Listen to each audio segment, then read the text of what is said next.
Welcome to episode 272 of the Bear Trap on the Boomer Buzz channel, a Bears podcast by a Bears fan. I'm your host, Terry, and today, talking about the play call switch from Matt Nagy to offensive coordinator Bill Lazor. Well, I always forget. But anyway, so to start off, I already know I'm not talking to everybody. I know there's a chunk of people that came here to hear a cheerleading answer. Yeah, this is going to change everything. And once they don't hear that, they're going to be gone. So I'm going to save you the time. Go. Because that's not what I do. We're going to look at the actual part of it. But more so just kind of how this plays out, what this might mean. What is play call? I think that's more so what I want to talk about. Because at the end of the day, do I think this is a huge change? No, I don't. And I will give credit to a lot of Bears fans, Bears fans in general. The overall discourse I've seen since the news drop was pretty much, okay, we'll see. And so obviously you're going to have those that are like, oh yeah, this is great. This is huge. And this is going to change everything, blah, blah, blah. But for the most part, people have been even killed. So that's nice because, as I've said before, we tend as Bears fans, or some of us tend to get a little wild. Like whenever anybody's released, we should go get that man in free agency, or practice squad players. That's the favorite. We need to bring up such and such. He's so good. Yeah, that's why he's on the practice squad. So anyway, so I will give credit, for that, but, really digging into it, what does it mean? Does it mean a whole lot? I don't think so. I really don't. And I think a lot of people don't really understand the mechanics of play calling. And I've said this many times, especially as I hear fans talk and even sports media discourse about it. It's just like, I'm not sure they know exactly what goes into it. But one thing I will say before getting into play calling is that it was interesting the way it went down, because you had Nagy pretty much, what was it, Sunday? Or it was either Sunday after the game or that next Monday. But basically he was like, yeah, we're going to look at that, blah, blah, blah, which he says a lot. But he said that if we made that change, that's not something we would announce to you. Like, that's just something that we would do internally, which at first I was like, yeah, of course. Why would you announce that? But then I'm like, we tend to know about these things. And also on, I think Fox or one of the presentations, they have the play caller like listed and, kind of like when they do the lineup of the starting lineup, they put like play caller tonight is such and such, and like whoever has the helmet and all that. So I'm like, we tend to know who's calling plays though, the more I thought about it. So, but I'm like, yeah, I'm sure you wouldn't want to announce that, but I'm like, it would probably get found out. And so that was his stance. That's been the hard stance. He doesn't think it's the play calling, blah, blah, blah. And so then we fast forward to yesterday, where we get the news that the play calling has been handed off to Bill.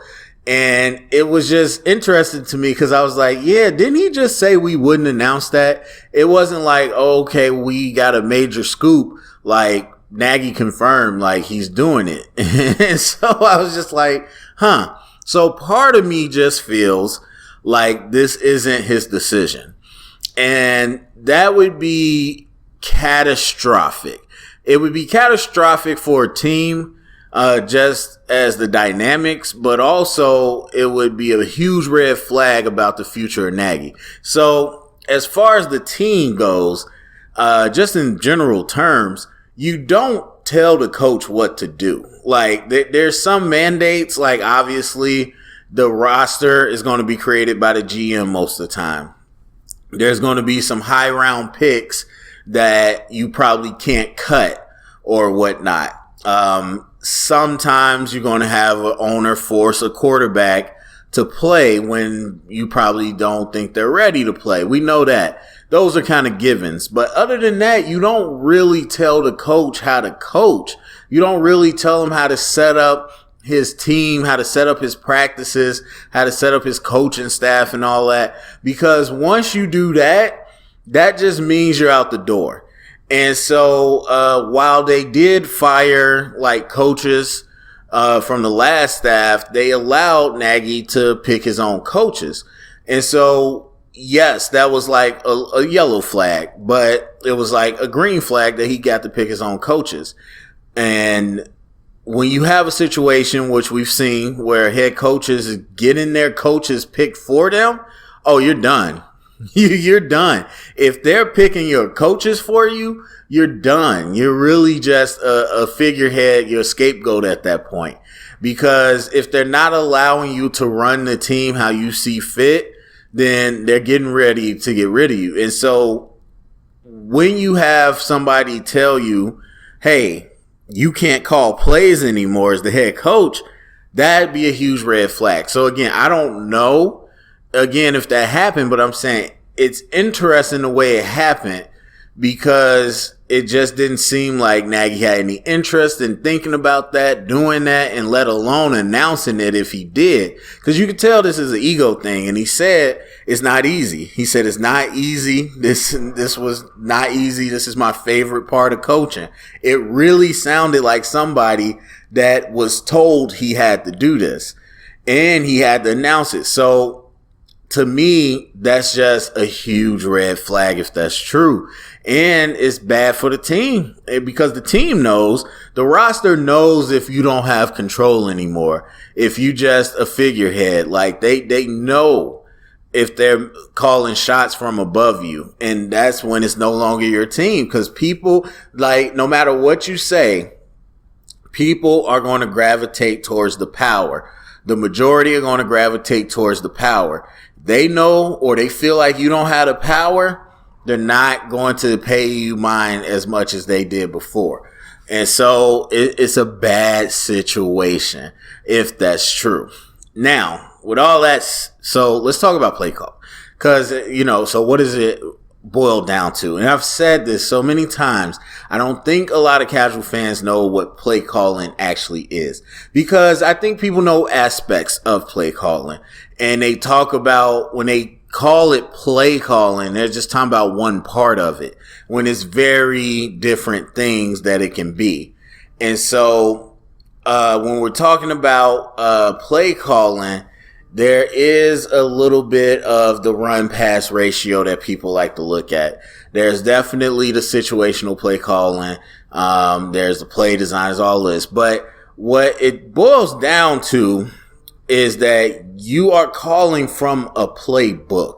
And I think that's what some people miss, because just because somebody else is choosing different plays at different times doesn't mean that you no longer are running the plays you used to, or you somehow have a brand new system. That's not what it is. And I think some people start to talk about it like it's that's the case, and it's not. You're still using the same playbook, and you're designed that playbook either, in some type of collaboration with your coaching staff. As we've seen, there's been some differences this year, and so that's a collaboration done over the summer, but that playbook is still what you're calling from. So yes, you might see things at a different time, but that doesn't mean that you are going to see completely different plays. And so that's something that people have to also take into account, because, again, for the most part, this course looks good going into Monday, where it's like, all right, let's see what we got. But there's going to be some fans that get hyped and think they're going to see something brand new. And the fact of the matter is, if you are doing something completely brand new, it's not going to be of quality. Because you can't, even in the NFL, especially with COVID, you cannot just completely flip a system in the middle of a season. Teams that are good are really good at what they do. As much as some people don't realize that, some people think that it's just a bunch of different things going on. No, teams that are really good run the same stuff. They definitely disguise it more in the NFL, but they run the same stuff because they practice and they're really good at their core plays. And that starts in the summer. That's repetition. That's seeing it against different fronts, different things. That's when you get good at stuff. You don't get good just by throwing random things out there. And so this idea that you could just flip the system is not going to happen. Now, the second thing that you got to realize as a play calling, the way it works is you see everybody with the headsets. Usually the headsets, theirs is expensive, so they probably have multiple channels, but usually they got 1 and 2 channels. So it's like offense on one, channel 1, defense on channel 2, whatever. And the head coach usually has one that can flip between both or whatever. And obviously in the NFL, they probably have more advanced than that. But the point is you put all the offensive people on one channel so you can talk at the same time. Defensive people on one channel so you can talk at the same time. And so it's not just like play call where Matt Nagy is the only one sitting there talking to himself and talking to the quarterback. No, they still have input from everybody. So you're going to have the offensive coordinator. You're going to have the offensive line coach, whoever they decide. Everybody does it differently, but you're going to have them on the same line. And so it's not like Nagy is just pulling plays out of a hat. Like, he has input from the rest of the coaching staff. Now, does he listen? Does he does he call plays that other people think that might work? Does he only go by his own thing? I don't know. That's different for every team. And so I don't know what their dynamic is, but he has access to that input. So it could very well be Matt Nagy does his own thing. I don't care what y'all say. This is what we running. Or he could be darn near half and half with Bill Lazor every play, which is why the man says, hey, it's not the play calling. That's not really the issue. Now, is it an issue? Yes, it is. I do, after watching film, agree that that is an issue that we have. But I don't know to what extent that's just on Nagy. And so, obviously, as the head coach, it stops with him. But either way. Now, the flip side of that is that even if Bill is calling plays, Nagy still has input. It ain't like Nagy's just off to the side. Nagy still can be like, nah, I don't like that. Or, no, that's not a good idea. Or let's go for here, 4th-2. No, I want to punt. Like, Nagy can still do that. He still has influence on the play calls. And so the buck stops with him. Just because you name someone a play caller doesn't mean they get to supersede you. Like, as a head coach, you're going to do it differently depending on how you act. You might say, yeah, you got the complete green light, do what you want. You might be like, okay, yeah, you call the plays, but if I want to switch it, I'm going to switch it. Like, so we don't know how that's going to go. Honestly, I mean, I honestly see it two ways. It could be a total red flag where Ryan Pace said, hey, you have to do this. Or it could be a PR stunt by Nagy and maybe Pace, who knows, to shift the blame. Because now it's like, okay, I'm not the one calling plays. Even though he still can have influence on it, he'd be like, hey, I'm not the play caller. And, you know, because a lot like the Foles and Trubisky thing, people wanted to know. They stoked that narrative. Okay, it's bad. Let's put in Foles and see if it's going to be different because it was Trubisky's fault. And then it was bad. And it was like, see, it didn't matter. You switched in Foles and it was still bad. It could be the same way where it's like, all right, let's switch in Bill Lazor since y'all think I'm the problem. And he calls plays and it's like, well, see, it's still bad. So it could go either way. Honestly, I could see either of those being a legit scenario.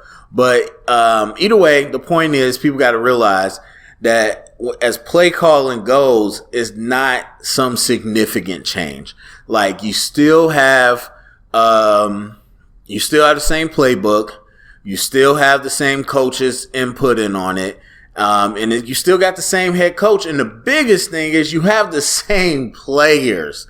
I've said this so many times, and hopefully if you still listen, you are somebody that wants to be a better Bears fan. I've said this so many times about football. It is 80% execution. It is 80% execute. All that X and O stuff, all that play call stuff, it don't matter as much as who's on the field executing. And with the offensive line we got, with the running game that we have, it's going to make it tough. Now, I'm not saying nothing can change. I'm not saying it can't be a better rhythm. It can't be a better ratio. It can't be, just better situational things. It could be, but what's the impact of it? The impact of it is very small versus what we have on the field. So, just to keep that in mind, that a lot of this stuff is not as big as some people want it to seem. So anyway, that's it for me. Go down the comment section. Let me know what you think about, Bill taking over the play calling. Share it around, get the conversation started. Thumbs up, subscribe. And remember, stay up and bear down.